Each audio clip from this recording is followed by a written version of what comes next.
Alright everyone, after a few setbacks, my Breath of the Wild review is finally ready.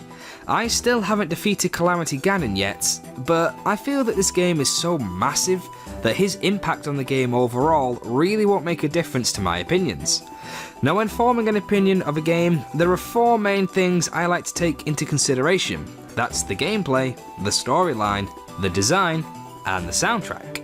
So for this review, I'll be giving Breath of the Wild a score out of 10 for each category, then working out an average score out of 10 for the overall game. And obviously, there's spoilers ahead. So grab a cuppa and get comfy. Here's what I think of Breath of the Wild. Where's north from here?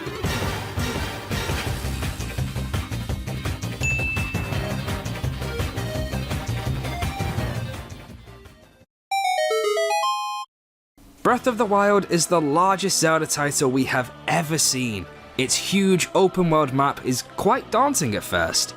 Apart from the bottomless ravines and invisible walls at Hyrule's edges, you really can go anywhere you want if you can find a way to get there.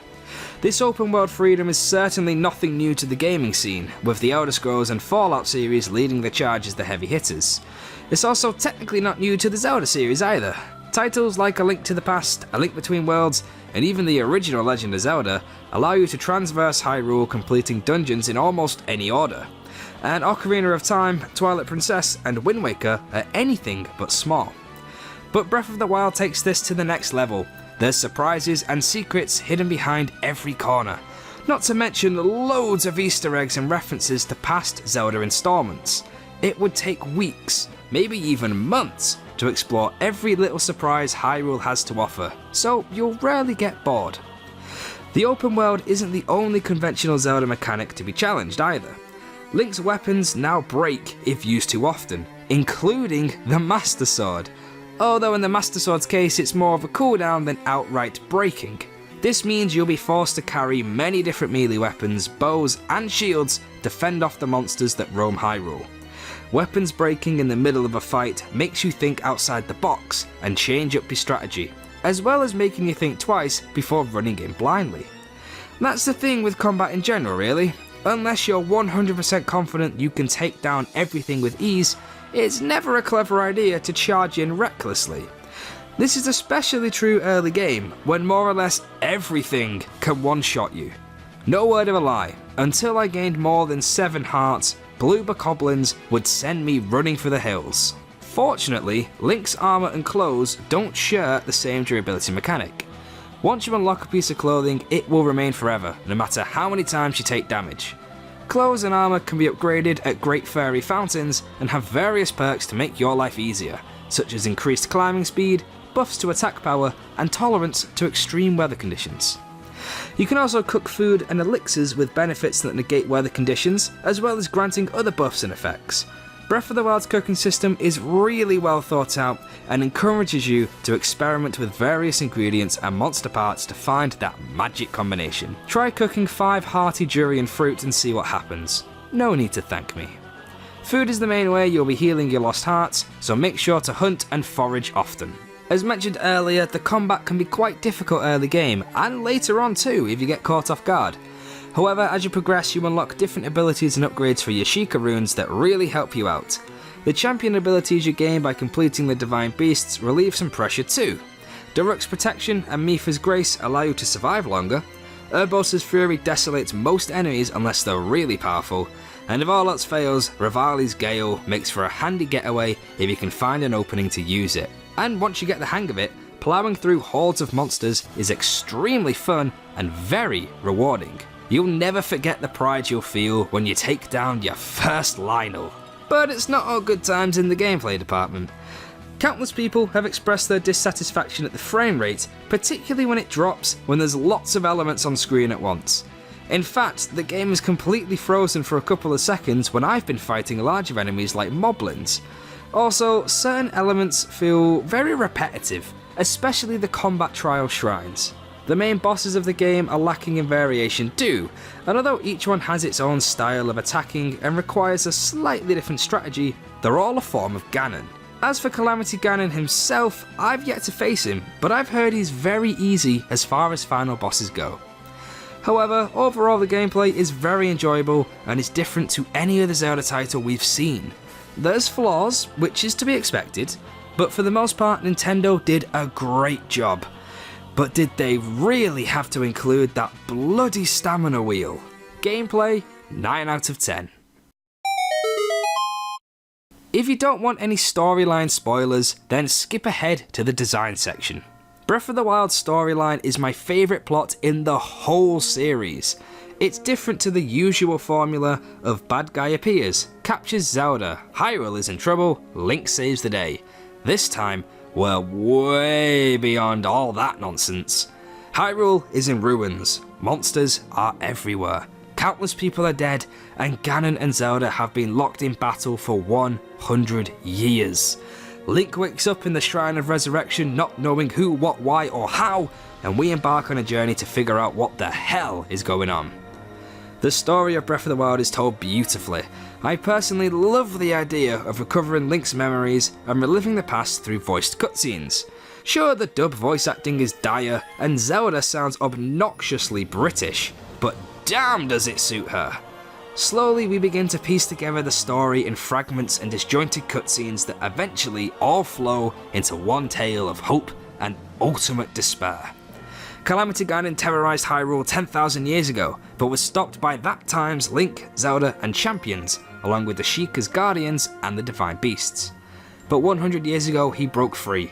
The new Zelda, Link and champions step up to the plate, but are no match for Ganon's immense power. Countless Hylians are wiped out, the champions are slain, Link is mortally wounded, and Zelda sacrifices herself to hold the calamity in place, fending it off for a century. Fully healed, Link sets out to take back the divine beasts, free the champion's spirits, and help Zelda put Ganon away for good. My god, talk about deep. And don't even get me started on the Mipha Link love story. I was not prepared for these feels. We see Zelda and Link grow in these flashbacks, and we feel their pain and anguish when all hope is lost. It's bloody powerful stuff. Telling the story this way gives it so much more meaning than just playing through that losing battle only to turn things around right at the end. Right from the start, it's apparent that we lost and Ganon won. This is our chance at redemption, a second chance to put things right against all the odds. Storyline, 10 out of 10. Now when I say the design, I don't just mean it in terms of high-end graphics or character model quality. I also mean the visual art style and the tone of the game. Breath of the Wild is nothing short of beautiful. That moment when you leave the Shrine of Resurrection and the camera pans out to reveal Hyrule in all its glory is breathtaking and sent shivers down my spine. The art style is very pleasing on the eye, and to me it feels like a nice blend of Skyward Sword and Twilight Princess. It's not as cartoony as Skyward, but neither is it super gritty and dark like Twilight. In terms of graphic quality, there are certain aspects that really are lacking. In particular, patterns on the walls and shrines and the 3 labyrinths. However, the overall art style hides these well, unless you stop and actually pay attention to them. Character design, on the other hand, is close to perfect, especially for Link, Zelda and the champions.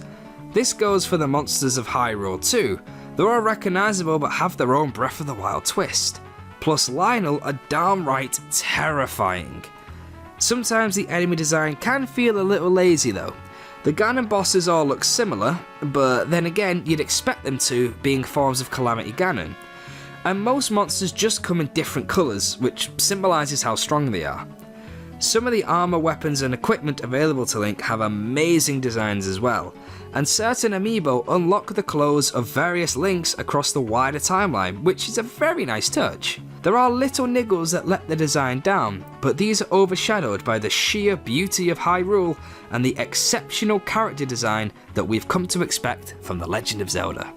Design, 9 out of 10. The Zelda series is renowned for its grand, epic soundtracks. They're a core feature of the franchise, and no Zelda game is complete without them. Now, Breath of the Wild does have some amazing high-energy pieces of music, like the boss and guardian themes, but for the most part the music we hear is actually quite subtle. Instead of beautifully flowing melodies accompanied with grand chords, we're presented with disjointed, fractured piano pieces, and music that sounds quite eerie, mystical, and even scary at times, like the theme for the shrines.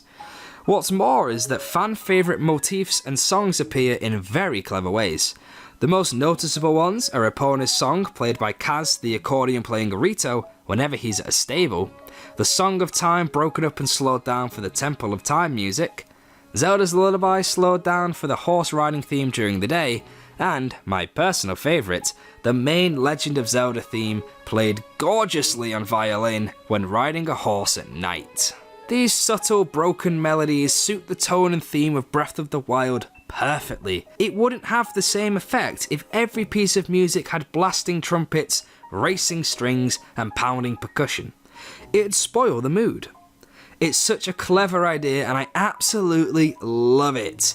The epic themes are there, but they're far and few between, which arguably makes them more special when they do appear. But with that being said, I can't help but miss the typical Zelda soundtracks we've come to know and love. Soundtrack, 9 out of 10. So that's each category covered. Time to add up the scores, which gets us 37 out of 40. Then we'll divide by 4 and round it down to the nearest 0.5, and we're left with a very solid 9 out of 10. Breath of the Wild isn't perfect, and anyone who says it is probably blinded by the nostalgia goggles.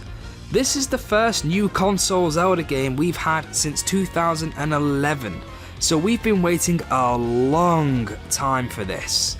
The main issues with Breath of the Wild are honestly very little niggles, and the biggest being the frame rate issues. But this can easily be overlooked when presented with the incredible story, beautiful aesthetics, and a very unique soundtrack in relation to other Zelda titles.